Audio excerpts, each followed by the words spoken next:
Hello and welcome back to Alice Talks Football, and we are back for our second live stream of the day. So go and make sure you smash that like button and of course subscribe down below.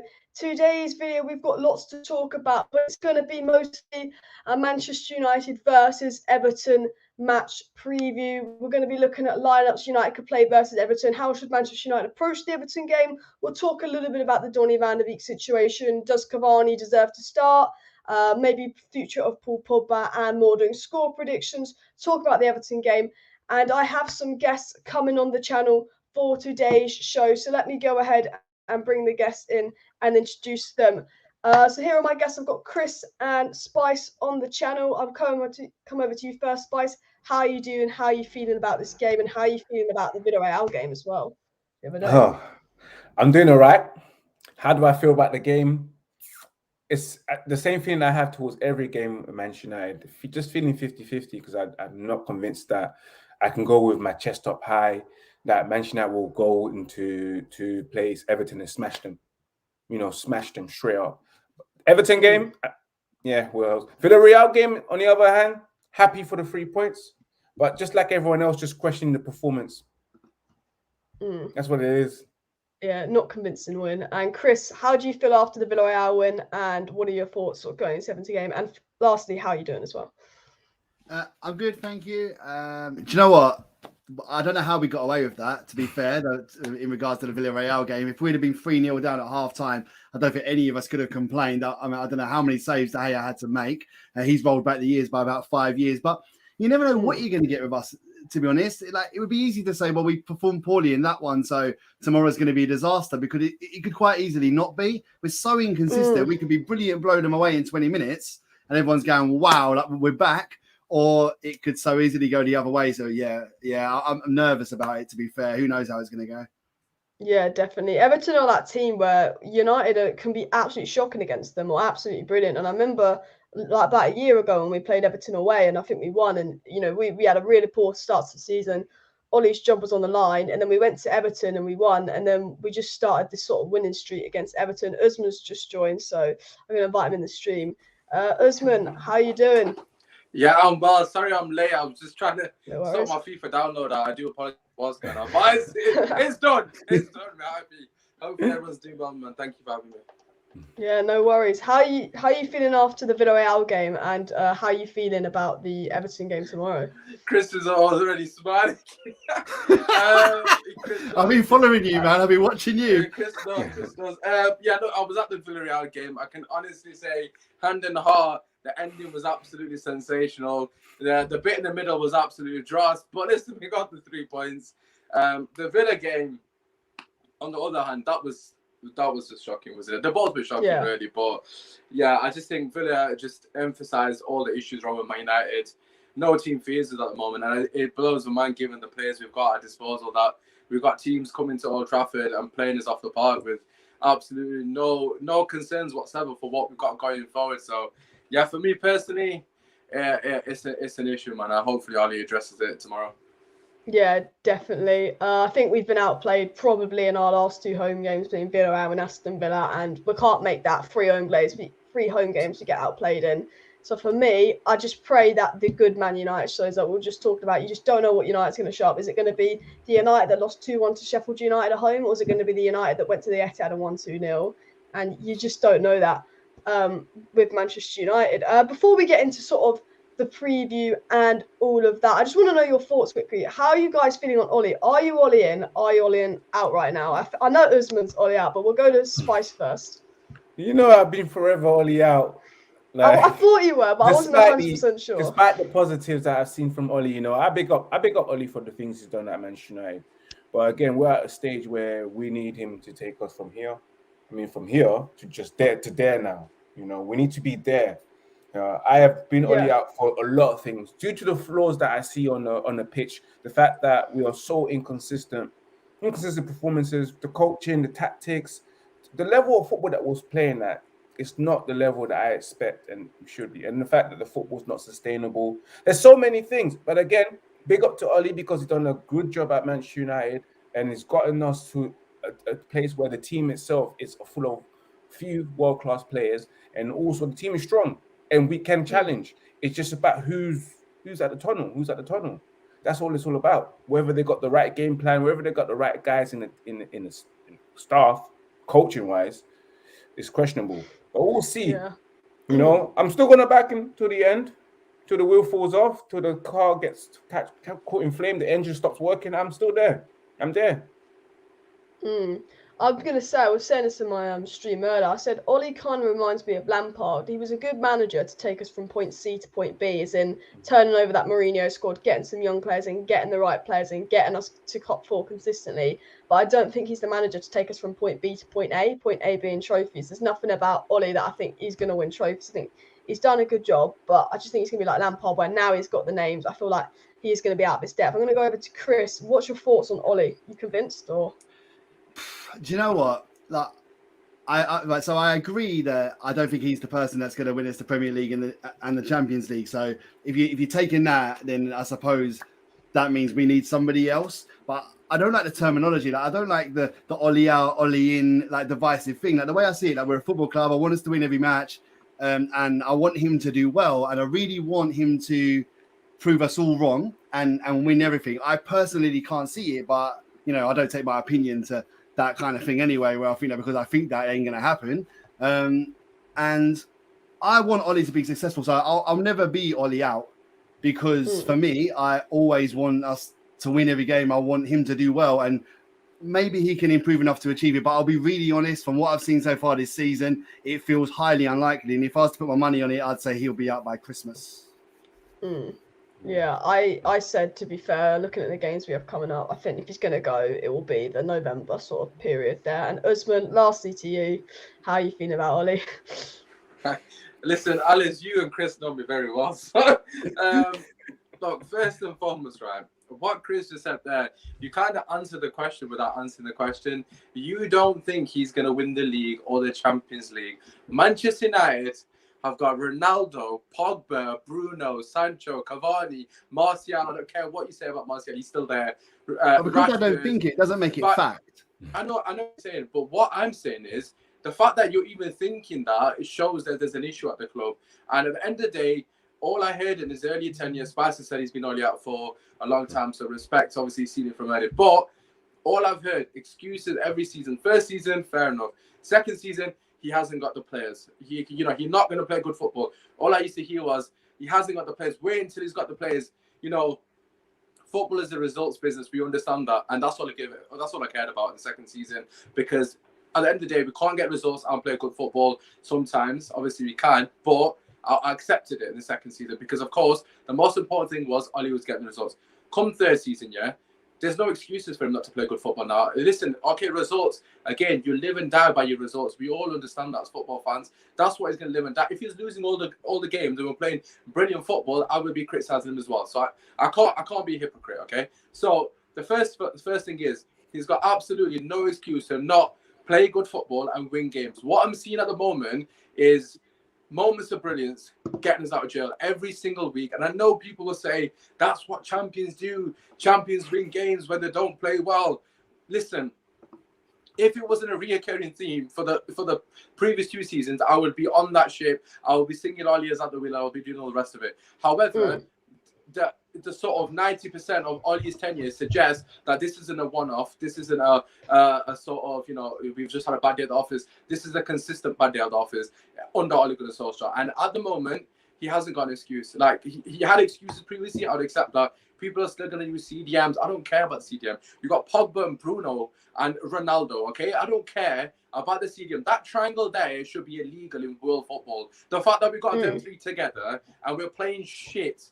I was at the game, yeah, and honest to God, I was so embarrassed. I'm not even on the pitch, and I'm embarrassed how easy they were ripping us a new one. Villarreal, there was no Moreno. There was like the main players that were in there. I mean, even West Ham, no Antonio. They slapped us. Every team doesn't even have the main players, so we can't use that. We haven't got DM because West Ham didn't have Antonio and they played us off the park. He is quite evidently their best player. So this DM thing, it is what it is. No one's played us with the full team.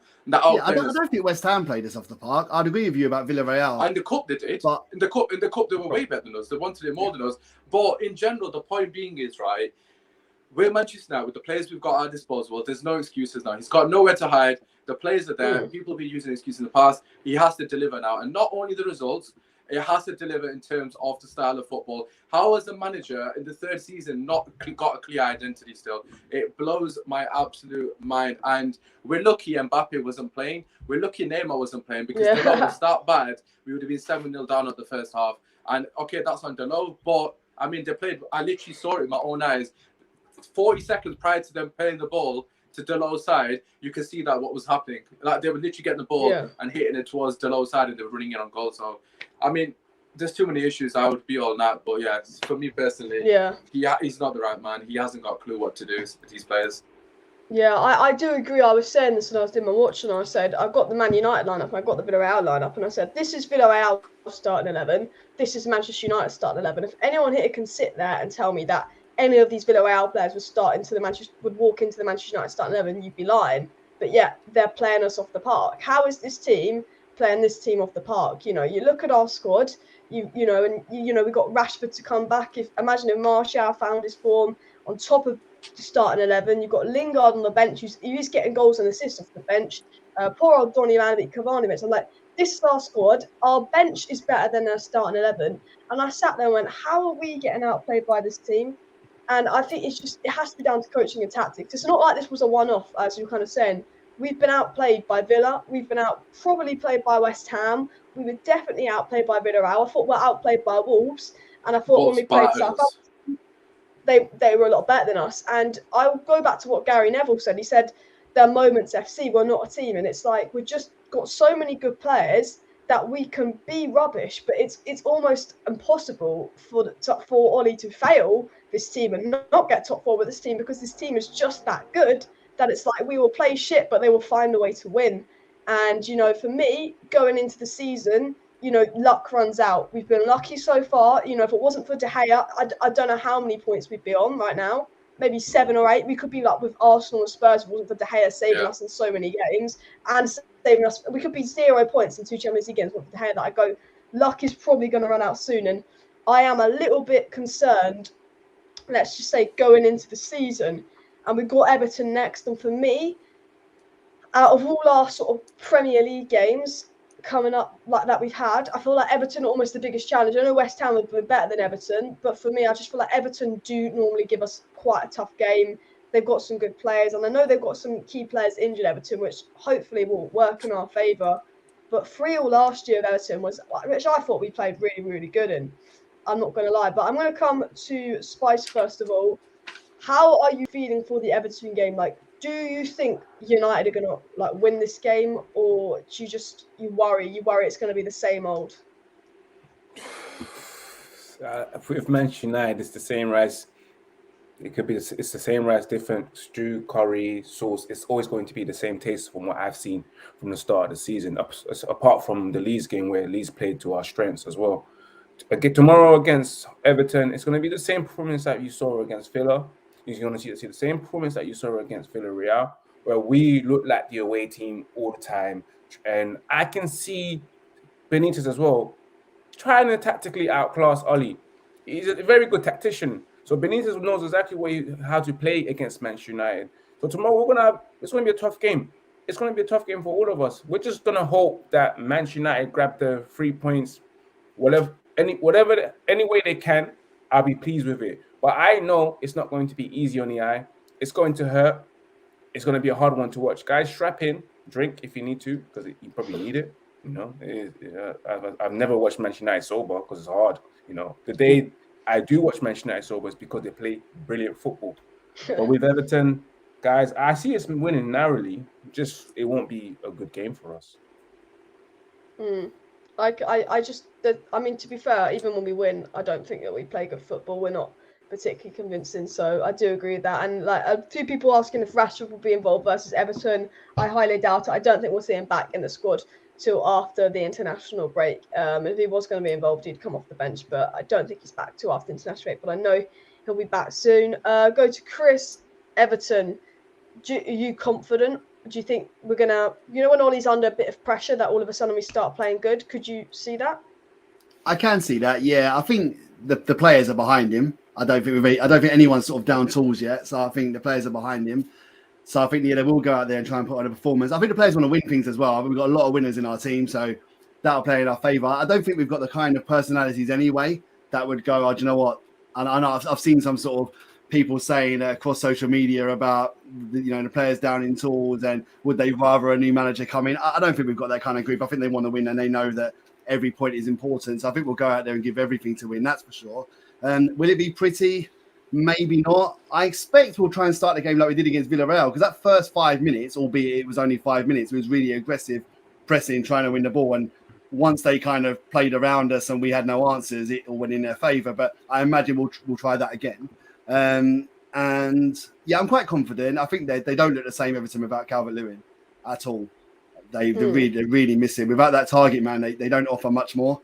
So I do fancy us to win the game, but I probably agree. It's not going to be pretty, but we've got enough match winners we could win the game. They've got Calvert-Lewin out, Coleman out, and I know Richarlison and Gomez are doubt. So if Richarlison's out as well as Calvert-Lewin, Richarlison's out. Is he out as well? Yeah. Because then we shouldn't. And I think also as well, I'll come to Usman in a sec, but if they're missing Richarlison and DCL, their two best attackers, surely Ollie's not going to play this scared play not to lose football. I mean, Usman, would you be surprised if we set up with McFred defensively with their two best attackers out?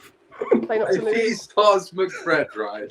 If he starts McFred, I'm just going to lose it. There's no way in God's given earth that McFred should start this game. As you guys have just said, Calvert-Lewin we know is definitely not fit. Richarlison, from what I'm aware of, is not fit or he's not playing. Of course, we know that can change. Their realistic front three for me is Rondon, which we know, of course, is a physical presence. And then they've got Townsend, who loves the goal against Man United, and Damari Gray, who's doing fantastic. So them three, of course, are the realistic options up top. For me, there's nothing there that I should be sat there with as a Man United fan and fearful. We're at home. Let's set the precedent. For me, the midfield picks itself. Matic, if Matic is not starting tomorrow, when he's not played on the week, Ollie, what are you smoking, brother? Why is he not playing the Champions League? If he's not starting tomorrow, why is he not playing the Champions League? You've got to play one of them. So Matic has to start. We should control this game. Matic offers us control, that physical presence against the likes of Rondon and Decore. It's just an absolute no-brainer that Matic gets in the team. For me, alongside him, alongside him, it has to be Pogba. Matic, Pogba, and Bruno Fernandes. Them three have shown, when they play together, post-lockdown, quite comfortably our best midfield three. It's not even up for debate. I know Van der Beek and Matic have done well together as well. I won't be opposed to that. But let's not even entertain that conversation because there's no point. If he plays McFred and puts Pogba left wing, then I honestly don't understand what's the point.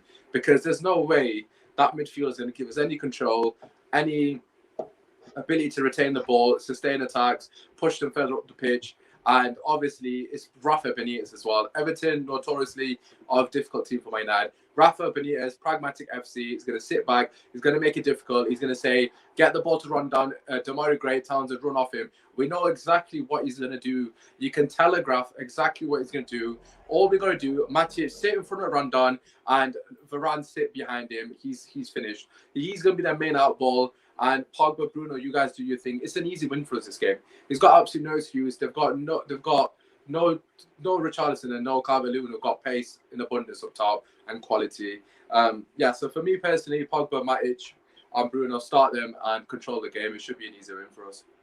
Yeah, no, I agree with that. I'm going to get into potential lineups in a minute because I've done like two potential lineups I'd quite like to see. One with Ronaldo and Cavani together and one like a 4-3-3. And they all involve Matic and Pogba for me because Matic, I think, is a player, unlike Donny van der Beek, we know that Ollie does somewhat rate Matic. He does get a few starts in, and I think Man United's best football we've ever played under Ole Gunnar Solskjaer involves Matic, whether it was Matic, Herrera, Pogba back in the day, whether it's Matic, Bruno, Pogba. I even think, Ollie tried to do a 4-3-3 versus Villarreal.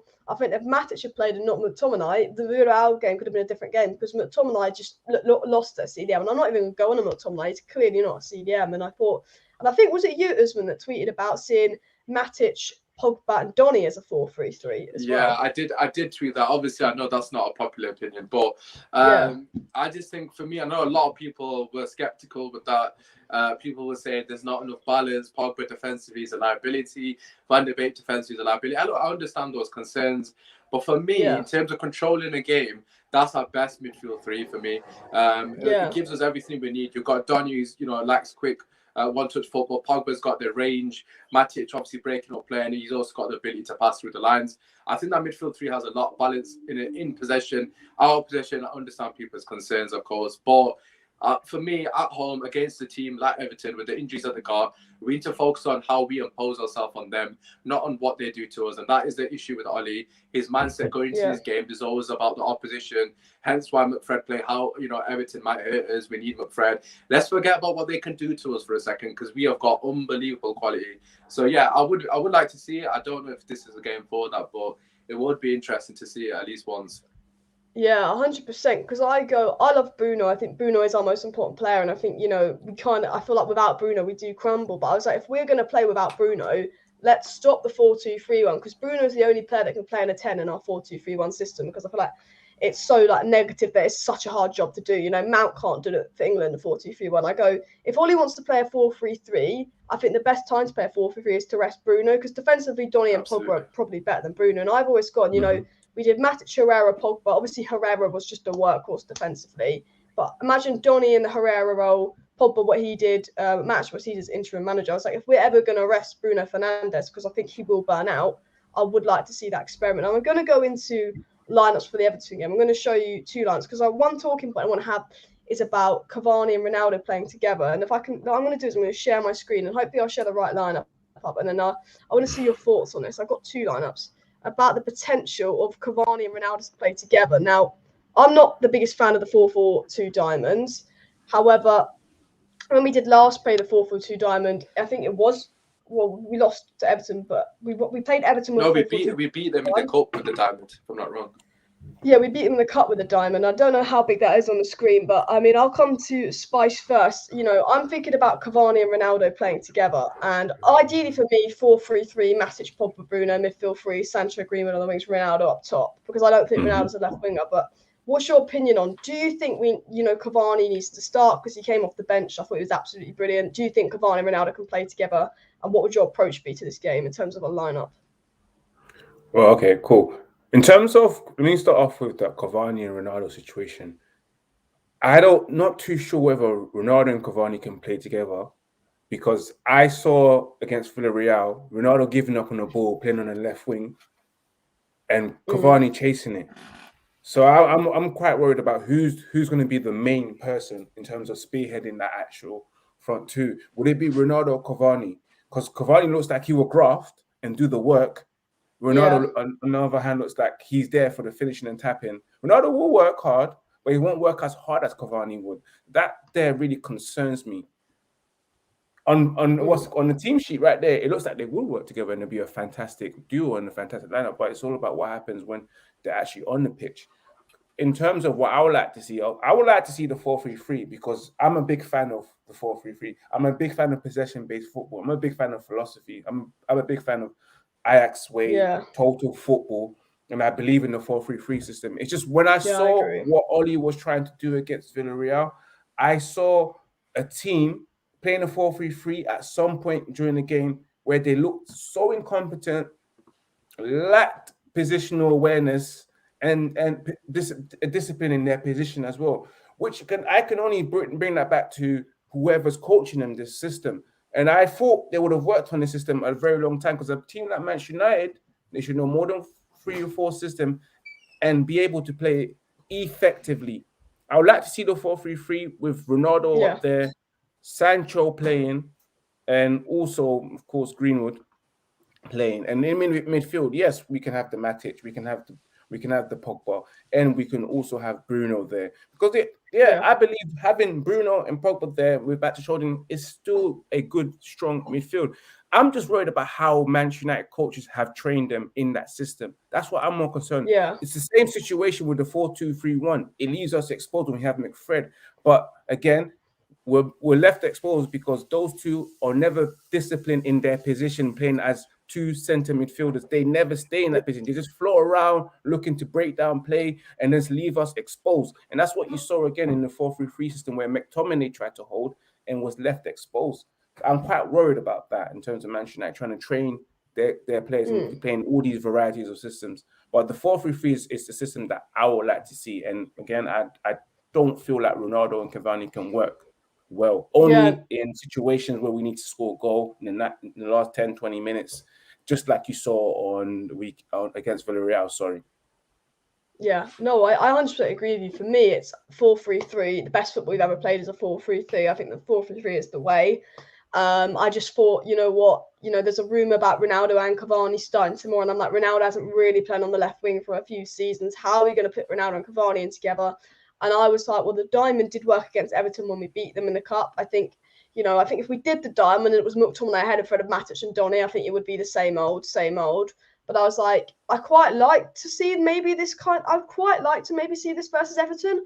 I'd much rather see this diamond formation than Fred playing, even though I do prefer wingers, and I don't like the idea of playing a 34-year-old and 36-year-old striker ahead of, it sounds weird, ahead of 2 young wingers coming through. But Alex, this can only work with another offensive with a balance. You see those 2 fullbacks with Wan-Bissaka, this diamond, because you need the width, you need a fullback to support the attack.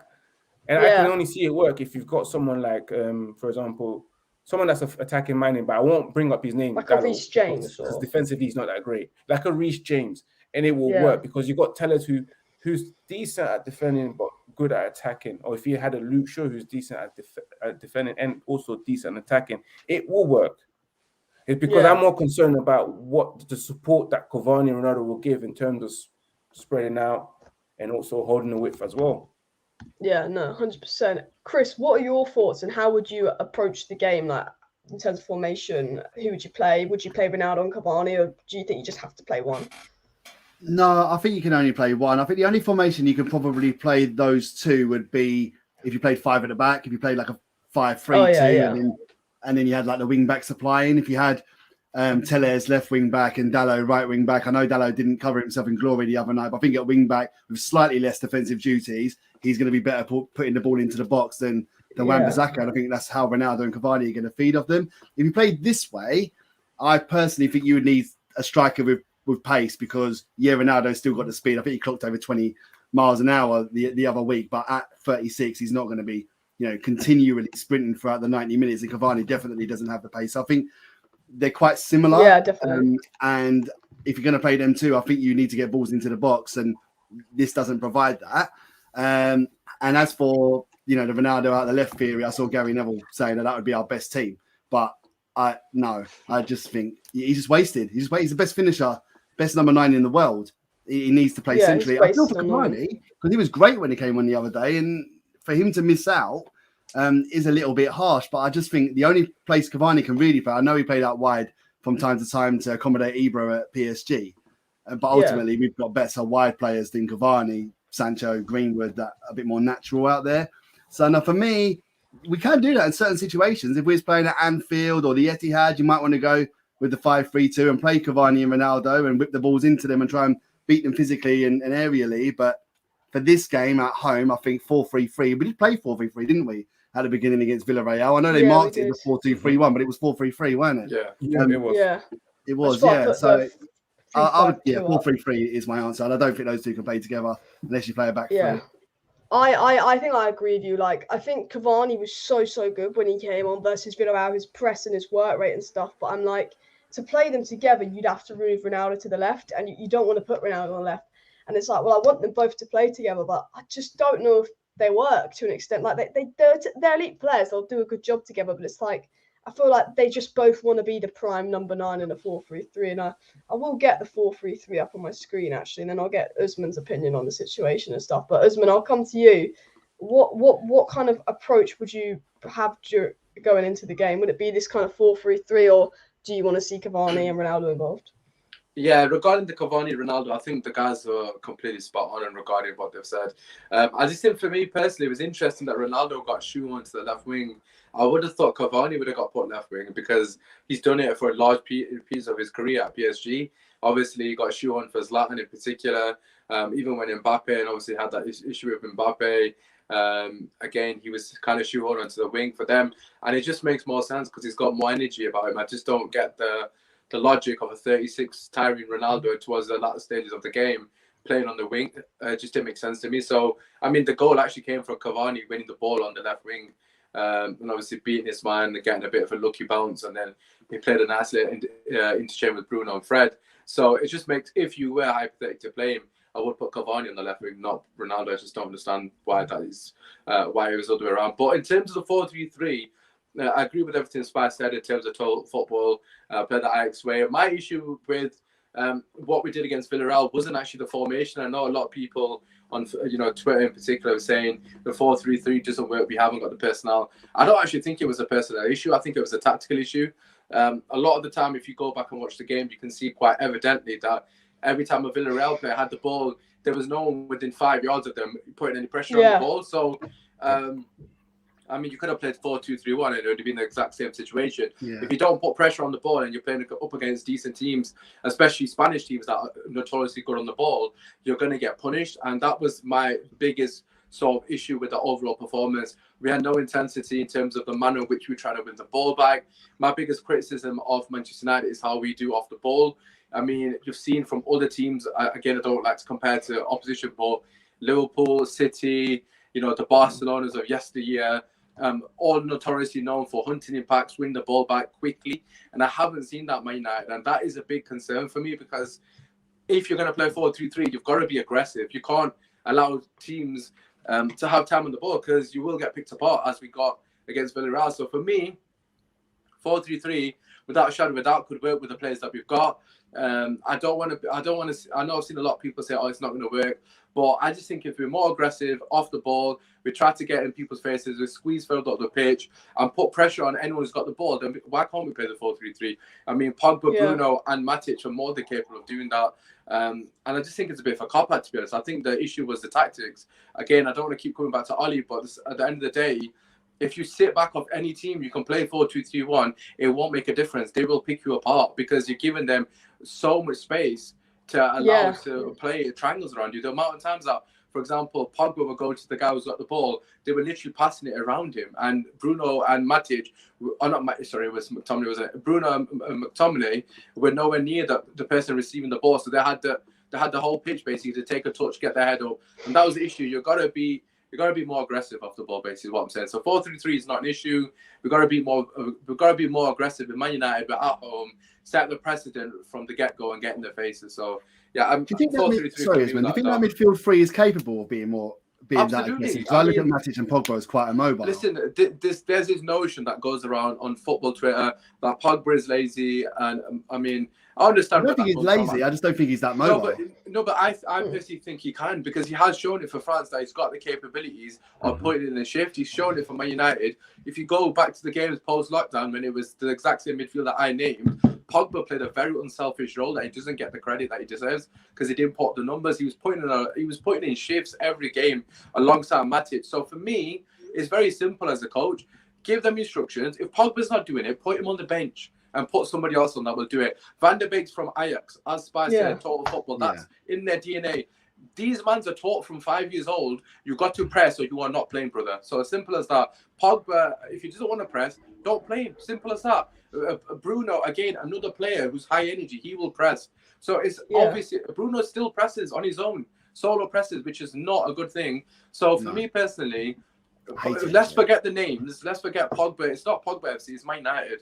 If Pogba's not pressing, get him off the pitch. Put Van der Beek in, who will definitely press. He's from Ajax. It's in their DNA. So for me, it's just a cop-out, really. At the end of the day, give them the instructions to impress. If they don't want to do it, we've got other options. So you either put a shift for the team in or you don't play. No player is bigger than the club. It's as simple as that.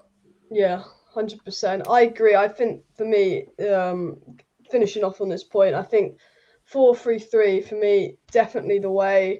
I just think it maybe doesn't help that Matic is probably our only actual CDM at the club. And I think, we tried with McTominay, he looked lost. Fred, whenever he does try and do the CDM role, Pogba ends up having to go to a 4-2-3-1 and Pogba to support him. I do think, maybe Donny would work probably better in a 4-3-3. And considering that Ollie talks about wanting to play a 4-3-3, you would think, oh, well, Donny's a player that's played in a 4-3-3. Yeah. Donny's a player that presses. Surely Ollie would look at Donny, and I think that's a mad one. Actually, I'm going to quickly go to your thoughts. I want to actually quickly know your thoughts on the Donny van de Beek gum situation. So we'll go to you, Spice. I don't know if you know that Donny chucked his gum. Yeah, Do you feel Donny's frustration? I saw it. I saw it. Do you know what? I'll be honest with you. I do not blame him. Yes, we all want to say, yes, he should be a professional and never throw anything at someone. But again, if you're in a place of work where you know your value and you've demonstrated your value several times just to stay in the game, and you've seen that your colleagues are not doing or not as good as you are, eventually you will crack. As much respect you've shown to the coach himself, and this is a coach that told him that blocked his move from Everton for him to go on loan and said that he will promise him game time. And so far, we haven't seen jack shit from that promise. He has not delivered that. I'm more upset that it didn't go into Ollie's hair, that gum. That's what I'll be honest with you. So I wanted him to mess up Ollie's hair, and he deserved it. But again, he's human. Any human can crack on this situation. I understand. He hasn't played. He hasn't had the opportunity. And again, you've seen McTominay have stinkers in that previously, and you've seen Fred have stinkers. And for him to even see Fred come on and be like, hold on a minute, like, come on, seriously, you're gonna flip. I don't blame him. I'm with him, and it's time for him to just tell Ollie, I want to go. Yeah, I think the reason I'm with Donny more than anything is Donny could have gone to Everton. Ollie stopped Donny getting game time, facts. and he's not playing him. And it's like, if with Telles, I don't complain that Telles doesn't get that much game time, because Luke Shaw has probably been like the best left back in the world the last year. Yeah. But when every game we play, we're saying Scott and Fred were the weak point, Scott and Fred weren't good enough. When every game we're complaining about the pivot. And then Donny van de Beek had a start in the pivot versus Wolves. He had 45 minutes versus Everton pre-season, 45 minutes versus Young Boys, and he had 90 minutes versus West Ham. And in all 4 of Donny's last starts in the pivot, we've been talking about how good he is in the pivot. Now, when Donny doesn't play in the pivot, we're always being negative and saying, Fred was crap, McTominay was crap. So it's not like McTominay and Fred are Kante and Kimmich. It's like when the weakness is the pivot, and when the player that wants game time was not allowed to leave, the manager didn't let him leave. I think he's got more than every right to complain. And I think if I'm him, as much as I don't want Donny to leave, because I'm like, we will miss them in January. If we lose Donny and then we end up losing Pogba, and then we need, we need like going as well because of his age. Is going. We'll be left with Fred and Fred only. So that's why I don't want Donny to go. But then I look at his career and I'm like, it's like he's got we need him. Why can't Ollie see him? It's frustrating. What are your thoughts, Chris? Ollie's press conference comments were nothing short of embarrassing, really, weren't they? I probably played more substitute appearances than any Man United player ever. Donny should be pretty much happy to do the same. It's more or less what he said in a roundabout way. Yeah. We've got plenty of internationals, not all of them get in the team. Now, that's fine. Like, he has no obligation to pick Donny van de Beek if he doesn't think he's good enough to get in the midfield. He's the coach. That's his job. Fine. But if he wants to leave, like, he doesn't have to be like Ole Gunnar Solskjaer and spend 9 years on the bench. Like, he doesn't have to do that. Like, he's signed for Manchester United to play Premier League football, and his agent approached Manchester United towards the end of the transfer window. They had an agreement in place with Everton. He wanted to go to Everton, and Man United told him, no, you're part of our plan. He went, we're not in, and his agent said, well, not Carabao Cup games. He wants to play Premier League football. Is he going to be a regular? And he went, yeah, he'll get minutes. He'll get game time. And we're 6 games in now, and we haven't seen that. He's had 1 start, which was in the Carabao Cup, a few substitute appearances. A lot of them he hasn't even got onto the bench for.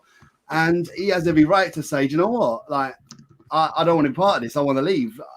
I think Ollie was really unfair on him, actually. And to say that he wants positive energy in the dressing room, and if it got to a case where he was causing negativity within the dressing room, no, you've caused that. This is why I won't defend him. Like, Ollie's caused that because he's asked to leave.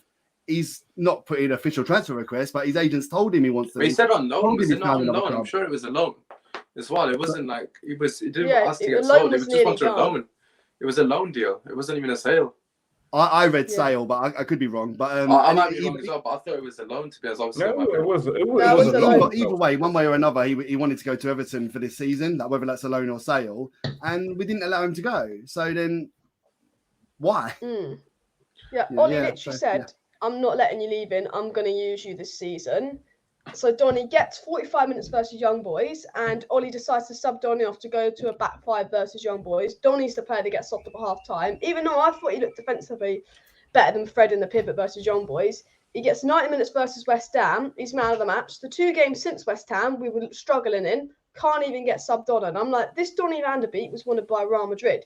This Donny van de Beek was wanted by Barcelona. And we signed Donny. You know, he could be playing week in, week out for Real Madrid right now.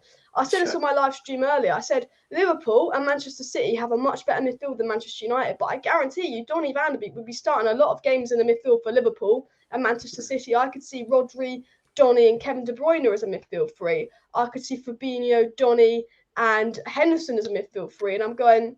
And also, I also want to throw this out. It's like Ollie doesn't trust to play Donny in big games. It's like even any Premier League game, Donny won't start unless he has to. It's like Ollie's scared to start Donny. And the thing that I think is crazy is like Jurgen Klopp, for me, I think he's one of the best managers the Premier League's ever had.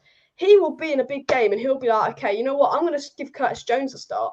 I'm going to give Harvey Elliott a start in the Liverpool midfield, which is a lot more competitive than the Man United midfield in the sense, because I think that Henderson, you know, Keita, Fabinho, clear of McTominay and Fred. Maybe not Keita, but I'm thinking if Jurgen Klopp will start a player like Curtis Jones, start a player like Harvey Elliott in his midfield, who've not played much Premier League football that are young, when Donny van de Beek's been in Champions League semi-finals, was a Ballon d'Or nominee, wanted by Real Madrid and Barcelona, I think it also just highlights Ollie as maybe a coward of a manager. I look at him and I go, you know, this player, yeah, you're scared to risk starting this player because you generally believe that we're going to play worse with Donny than with Fred, when other managers give a lot of worse players a chance. And it's like, and if he actually thinks that, Alice, if he does actually think that Fred and McTominay are more suited to playing than Van der Beek, which is pretty incredible within itself, then let him go. Like, if that's actually what you think, then surely let him go. If you think he's worse than them, then, like, you know, I'm not trying to, like, sort of start going at them two, but you don't rate him very highly then, do you? Like, you know, so. Why didn't he let him go if he thinks that, you know, Scott I love Pogba and Bruno. I think I might have come across them way earlier. Like, I think Pogba does try his best, but I just don't think he has that in him, that sort of energetic play that Bruno does. I think he gives it everything. I just don't think that's his forte. He's passing, he's general skill on the ball is amazing, but I don't think that, you know, that's his quality. So Donny van der Beek could maybe add that, as Usman said earlier, when you play for Ajax, they all press, they all play total football. Him, Bruno, Matic, to me, that'd probably be our best midfield. That would chunk Pogba out. So he's got tough decisions to make, but rotate them, at least give him some games. Yeah, absolutely. I think that's the concern. I'm just going to say my last bit because I need to go. But just regarding the Van der Beek thing, I think obviously I was at the game and I was like watching Van der Beek warm up, and obviously the fans were like cheering him, etc. I mean, a lot of fans really like Van der Beek. I must say, like he got probably one of the after Cavani, Van der Beek definitely got the loudest reception of any player on the sideline. But I just think for me, right, and I said this earlier, is it really blows my mind how negative Ollie is, because if you look at it realistically, his go-to subs to change the game were Pogba comes off, Matic comes on, Sancho comes off, Cavani comes on. They were his go-to subs, right? And I'm looking at that thinking, and I mean, on my vlog as well, I was like, what the hell is this? Like, he's had Van der Beek trying to warm up for 20 minutes, right? McTominay has had an absolute nightmare of a game, right? He's got no clue what he's doing. And for me, that was really negative from Ollie's perspective. It was quite evident we had no control, no foothold in the game for large parts of that game. And who gives you that control? Matic and Van der Beek, as Alice has said, has been fantastic on those games that she mentioned. They've played together consistently, and they've shown that they're capable of controlling a midfield, as they did against West Ham when we beat them 2-1 in the league. Why not Superman together? I know it's a bit of a mad one to do wholesale changes in midfield, but it was evident that we didn't have a foothold in the game. Van der Beek gives us that. I don't understand why keeping McTominay on the pitch, right, and taking Paul Pogba off give us any emphasis in the game. Like, we were only going to relinquish more possession in that scenario. So for me, it comes down to Ollie's mindset. Is he negative? Is he going to roll the dice and try to flip the script of the game?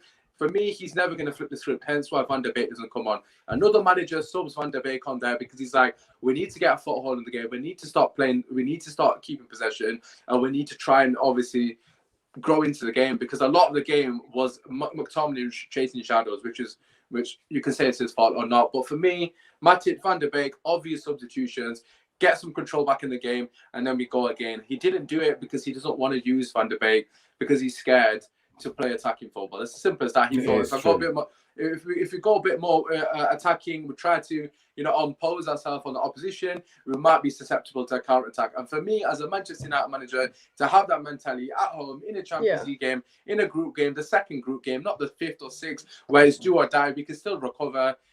It just says a lot about Ole's mentality. So for me, Van der Beek, pack your bags, mate. Go and make the most out of your career. You're a top player. You're doing it at the highest level in the Champions League. No one could take that away from you.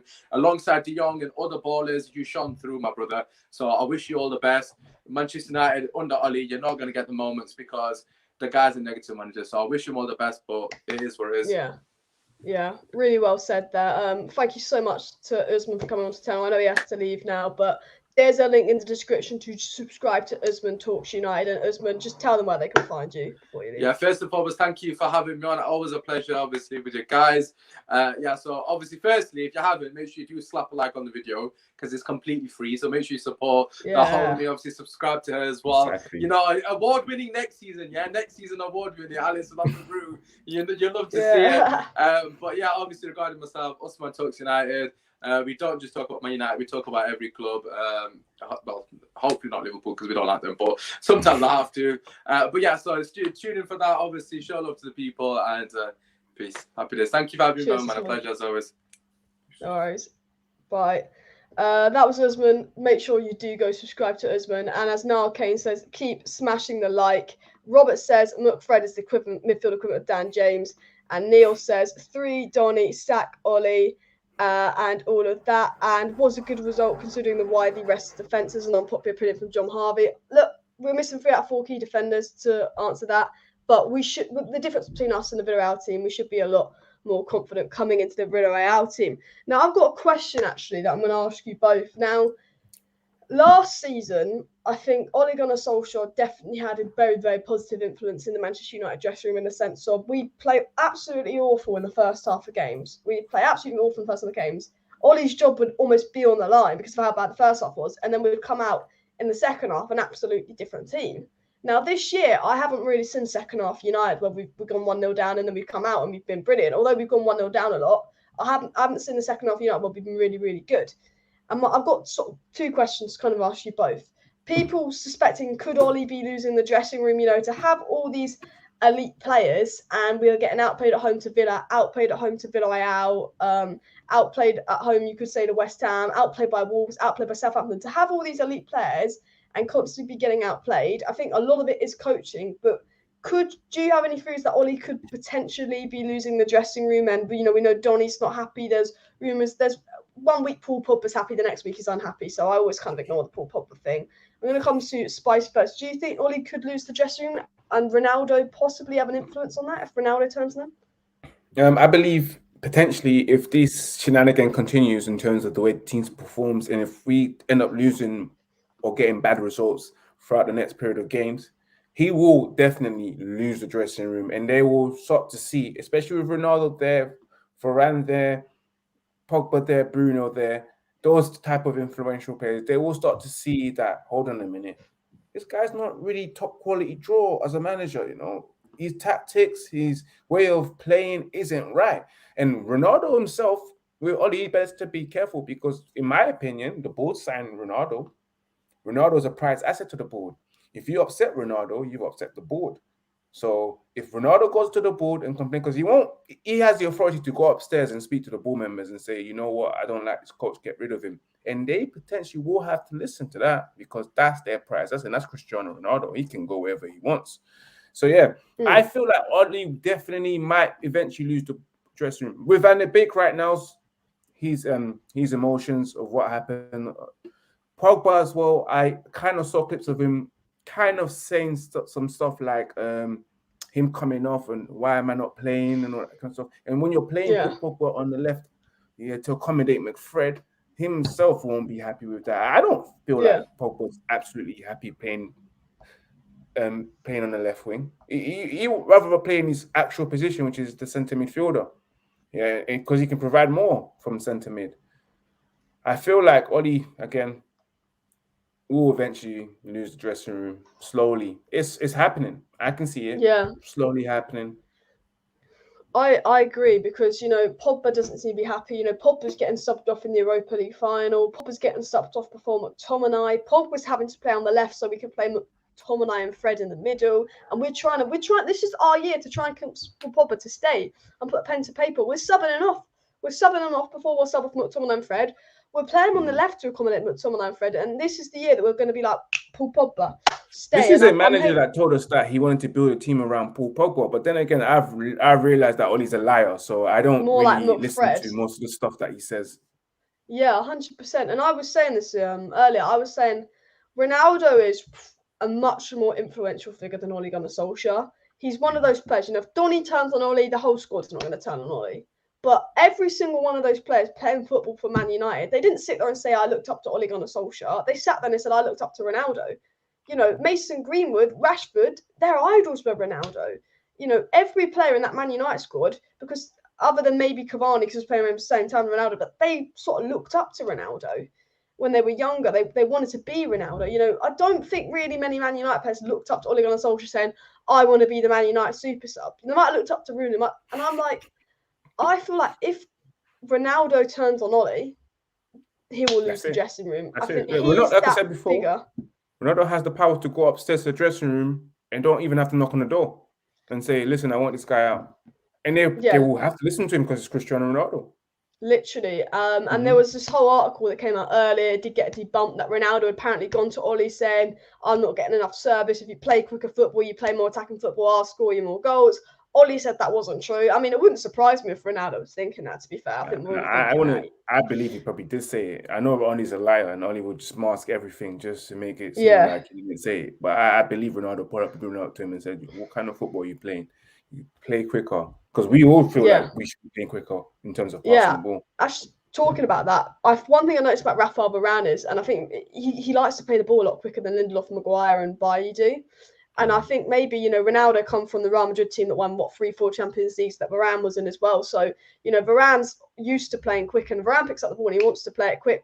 And Ronaldo's used to playing quick football. So, again, I wouldn't be surprised if Ronaldo went to Ole to play quick football. Of course, Ole's going to deny it because, if your player's telling you that, it doesn't really assert much power. And I just think, if Ronaldo turns on Ole, and it wouldn't surprise me if Ronaldo said to Ole, play quicker football. It wouldn't surprise me if Ronaldo said to him, Fred shit, when he was, do you know what I mean? And I think Ronaldo could potentially get the dressing room to turn on Ole. If he turns, the dressing room turns, as you said. And also, do you remember Chelsea? They had that incident where Jose Mourinho sacked that woman who I think was a physiotherapist or something. Yes. And all of a sudden, Chelsea went from winning the league to 12th. And I think that was very much a John Terry influence. He was very much a Chelsea hero legend. If you piss off John Terry, you piss off the whole squad. And I think that's kind of like with Ronaldo. I want to hear Chris's opinion on this, though. I don't think he's lost the dressing room yet, but you are right. He could get very close to doing it. I think his treatment of Donny van der Beek, and I'm not talking about not playing him, but, not really supporting him as well in the press conference, promising him game time and not delivering on it, although those sorts of things. And I think that will probably get other players' backs up, apart from maybe Fred and Scott, because they're playing. But generally speaking, he could get other players' backs up. If that happens, I don't think Ronaldo will have a big influence. You're absolutely right. I mean, commercially, let alone he's amazing football ability, but even commercially, from the Glazers' point of view, he's bringing in the bucks, and so they're going to listen to him to a degree. But I don't think it'll be as simple as that. In regards to Ole being a liar, I think that's a little bit unfair. I think all managers are not going to really speak openly in press conferences and to the public about what happens behind closed doors. I think you're going to get that from everybody, to be honest. But the issue I have, or what I'm concerned will happen, you look at the managers Rafael Varane's worked with and the coaches, and that goes for Cristiano Ronaldo, that goes to Cavani, that goes for Paul Pogba, even Donny to a degree, because he's come through the Ajax Academy, which the setup is going to be much better behind the scenes than what ours is on the training pitch. If you ever see any of their videos, it's actually mind-blowing what they do there. And if you look amateurish, and we don't get privy to these situations, but what we're seeing on a pitch looks amateurish at times, you can only assume that what's happening on the training pitch looks the same. If you're Rafael Varane, you're going to be like, I'm just signed for the biggest club in the world. And actually, it's a bit Sunday league. Maybe I'm being a bit, a bit over the top there, but same as if you're Ronaldo, you played for Madrid, you played for Juve, you played for Man United before under Sir Alex Ferguson, and you come in and go, oh, this has gone downhill in the last 12 years. Like, what? It weren't like this when I was here last time. And they start doubt, and then they will start doubting the manager as if the results are not coming. If the results are coming and we're sitting top of the league, if we batter Everton tomorrow, Liverpool don't get the points, we're sitting top of the league, they might go, do you know what? It isn't great, but we might win trophies here. But as soon as that goes away, as soon as those possibilities go away, then I think they turn, they go, do you know what? Can't win trophies with this guy. And then he loses them, in my view. Could I say something? You know what I mean by Ollie's a lie? I'm talking about the promising Van der Beek situation and etc. Not the fact what he says, because to us he said he wants to play the Manchester United. Even to us, he says he wants to play the Manchester United way. I don't think he knows what the Manchester United way. He lied to us about that. Do you know he what said a lot of stuff. And this is like a kind of like both ways thing, right? I think he does try to. I think he's incapable of. Like. I do think that we try and play with the wide players, get the ball forward from back to front quickly. He started with the counter attack and he has sort of progressed into taking it higher up the pitch and trying to do it. He just hasn't got it. When I watch Man City play, when I watch Liverpool play, and the patterns on the pitch, it is a little bit head in hands. Like, and I hate to say it, but I'm like, I wish my team played like that. Yeah, we all say it. We literally. It. I watched Brighton play. I'm like, they're better. I watched Brentford play. I'm like, they play better. I mean, like Villarreal played us off the park, and that's Unai Emery. Even Arsenal the other day. I know. We can only play like that when we get loads of space in behind. And I think, coming to what Chris said, maybe Ollie does want to play the United way, but you can't play the United way with Scott and Fred because they're incapable of it. But Ollie's incapable of dropping Scott and Fred because he's in love with them. He builds the team around them. He spent 2 years chasing Sancho, spent £72 million on Sancho, but he would rather accommodate Fred and put Pogba on the left and play Sancho. Even though Sancho hasn't hit the Sancho heights yet, it's like maybe Ollie wants to play this attacking football, but I don't think playing McFred, long balls over the top and trying to hit teams on the break that are playing a low block against Man United, we're going to play any kind of low block football against. I just think mad. And you know what? Ollie can play the United way. Just identify the right coaches who can implement the style, and you end up playing the United way. That's all I ask. See, I want Ollie to be successful. You hit the nail on the head. I think that's a lot. I think that's a lack of confidence from Ollie as well. I think he's brought coaches in so that he doesn't get found out.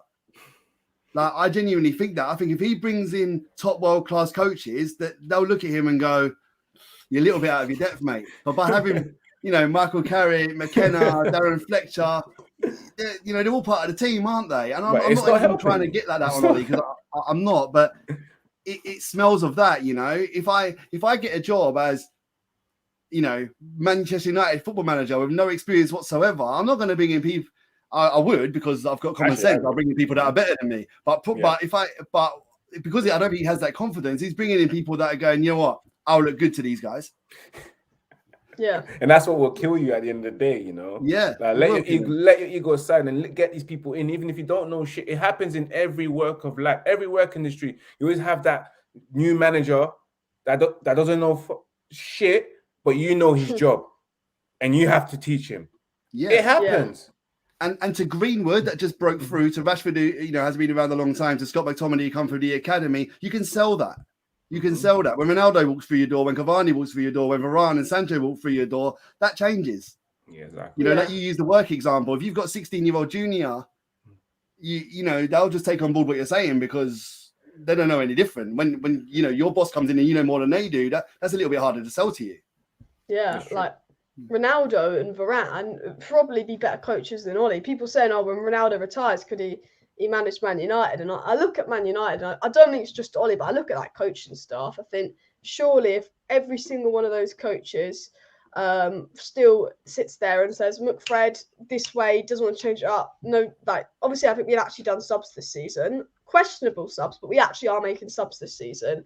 I just think as well, as Ollie employed the right coaches, because if you're a player that has the little experience Ollie has, and Ollie is very much punching with this job, he only got this job because United legend, we all know that. Surely he'd want the best coaches in football. Now I know we've got Eric Ramsey from Chelsea in the season, a set piece coach, but Carrick isn't that experienced. Maybe Ollie should be looking at getting some elite coaches in, nabbing someone from City, nabbing someone from Chelsea as well.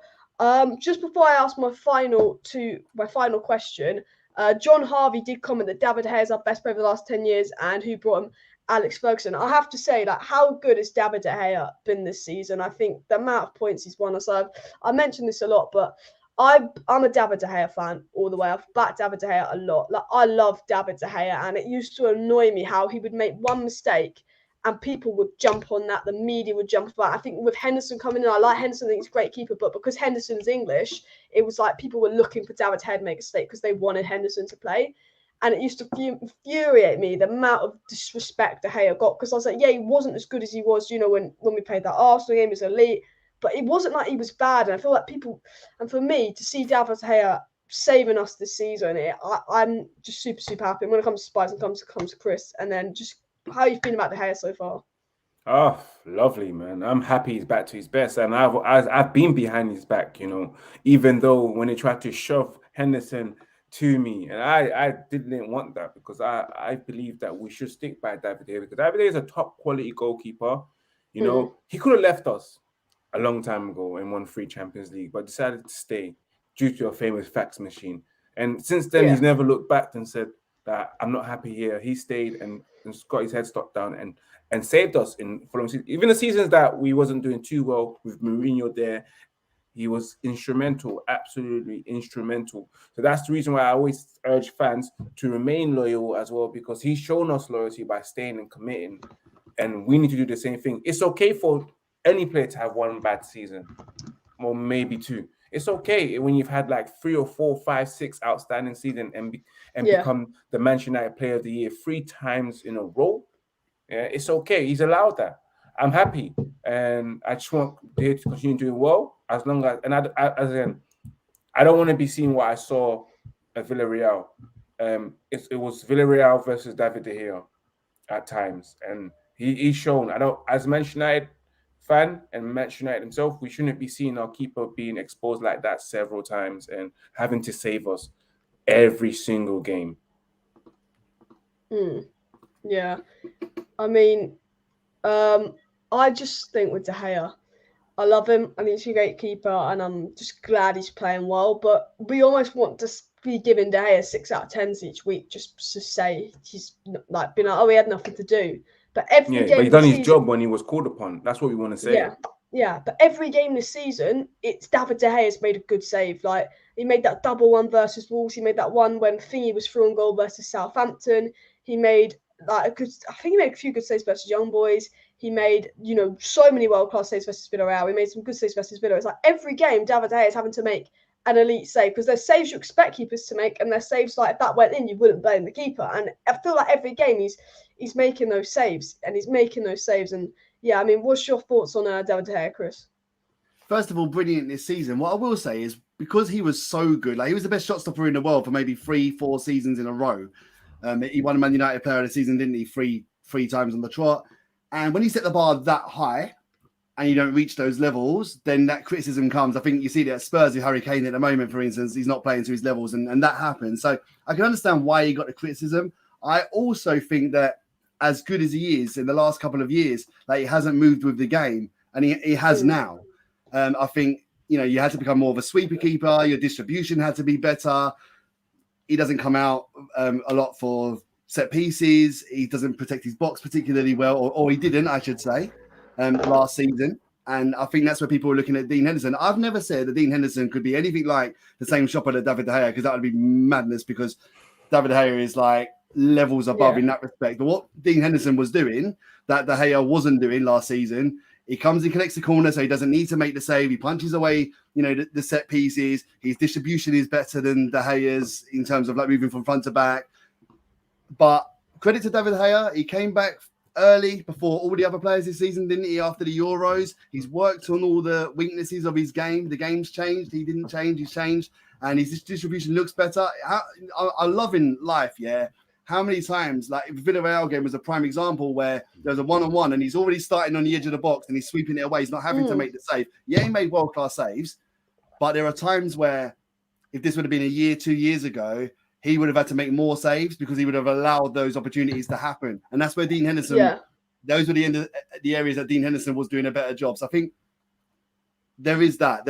He's always been the best shot stopper, but there were elements of the game that he weren't particularly good at, and he has made a lot of mistakes in the last couple of years. But like as Spice said, like De Gea has been so good, you had to give him another chance. You can't say, "Oh mate, you've had a bad season, made a few mistakes off your trot." Like that. That's just not right. Yeah. And I'm really, really glad to see it. And I think I said in your comments the other day, didn't I, on your live stream, he's been our best player this season without doubt, David De Gea. And you know. It might be a little bit of Alice. It might be a little bit of the Luke Shaw effect as well. You know, Alex Tellez arrived and Luke Shaw upped his game, and it might be the Dean Henderson's arrived. I'm going to take your gloves, and he's gone. No, you're not.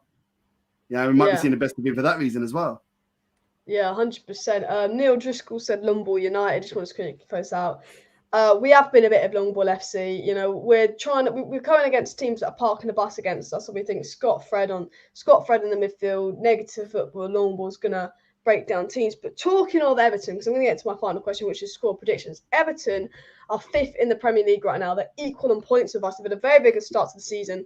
We're only ahead of Everton on goal difference. Now, Everton could be looking at Manchester United and going, you know what, we can get something here. They got outplayed in the last couple of games, even though they've got 13 points. If it wasn't for their goalkeeper, they'd be on 8 or 9 points. You know, Everton have been playing better, much better starts to the season than us, in our opinion. Everton could be sitting there thinking, we're equal in points to United. We could win this game, go top of the league, you know, from an Everton perspective. And this could play into United's hands, because I think if Everton come at us and they attack us, we'll probably end up winning. You know, if Everton, because they might believe they can get something. If they do believe they get something like Leeds did, and we beat Leeds, we'll be fine. But if Everton go here, shut up shop and do, you know, what every other team does, we try to break them down, we fail, they outplay us, they'll probably win. But I want to ask you both your score predictions for the Everton game. So I'm going to go to Spice first. What do you expect to see from Everton United, and what are your score predictions? What do I expect to see from Everton United is Man United, of course, huffing and puffing to try and score goals. You know, it's the first 45 minutes is where we'll find out whether they will win the match. If Everton comes out all gone blazing and do exactly what Villarreal done against us on Tuesday, and also Aston Villa did at times against us last week, Saturday, then I can see Manchester United having a hard game and grinding out a result. My heart wants to say that Manchester United will win 2-1. So that I'm going to go with my heart. But my head, something tells me that it might be a draw.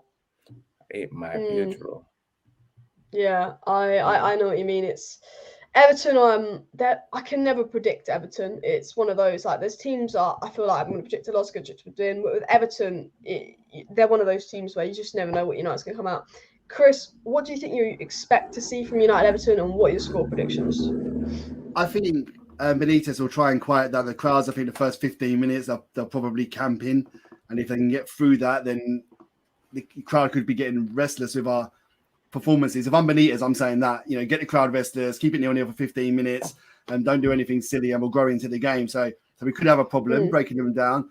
I think that counter-attack wise, if they do come at us, without Rashford and Martial not really getting any minutes, obviously James is gone, I'm not sure we're the same threat as we were previously. So we're going to have to take the game to them.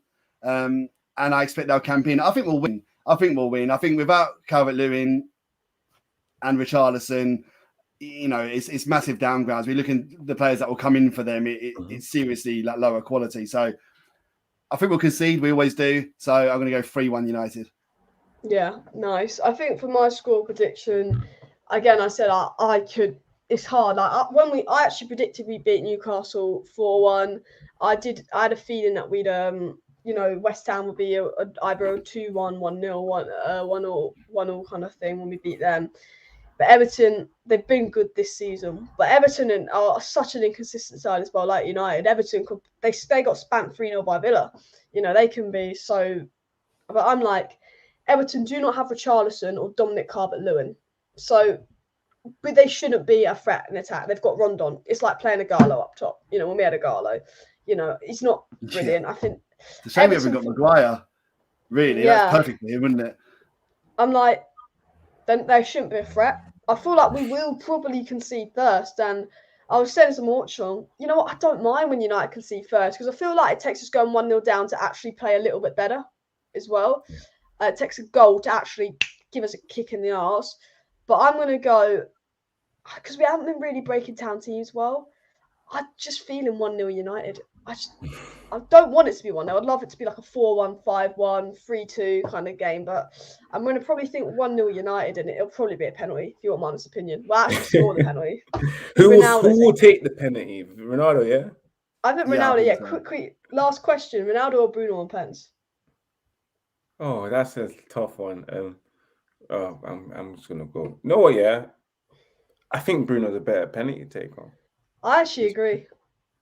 His ratio Right, is Yeah, no. I think so. I'm really surprised though that Ronaldo didn't sort of have that stated in, like, I'm taking pens. If I'm coming, I'm taking pens. Because he always wins the golden boot everywhere he goes, doesn't he? I'm surprised he hasn't gone, I'm taking everything. I feel like he But will Bruno's now missed that take one. pens. Ronaldo's not giving him the next one, is he? Nah. Yeah. Yeah, definitely. I do rate Bruno more for pens and free kicks than Ronaldo, but I think when Bruno's last penalty was that bad, Ronaldo's just going to be like, yeah, no, I'm taking a penalty and stuff. But yeah, I am going to wrap up the live stream here, guys. Thank you, everybody, for tuning in to today's live stream. I will be live tomorrow at 12:15 for a Manchester United versus Everton watch along. So make sure you subscribe and post notifications on so you can come into the Manchester United versus Everton watch along. And I'll respond to a lot of live chats in that as well. And if you're not subscribed, please go ahead and subscribe to the channel for pretty much daily United content. I've got Spice and I've got Chris in here. The link to their channels are in the description, so make sure you go and check them out. Thank you very much for coming on, guys. Before you leave, Spice, where can everyone find you? Of course, you can find me on Ready Night TV. Subscribe to the channel on YouTube, and also you can follow my Instagram account, which is Ivorian_Spy, same as the Twitter, and also follow the official Instagram account of Ready Night TV, which is Ready Night TV 1. Yeah. Sweet. And Chris, where can they find you? Get over to the Football Agenda on YouTube. We've just done a video actually on my thoughts on the Donny van der Beek situation. So go and check that out. Just 10 minutes. Me waffling on if you're interested. And underscore the Football Agenda on Twitter as well. Yeah, go check them out, guys. Got some really good content on their channel. Give them some love. Give them subscribe. But yeah, thank you everyone for watching. Got a lot of people in the live chat today. Some interesting comments in there.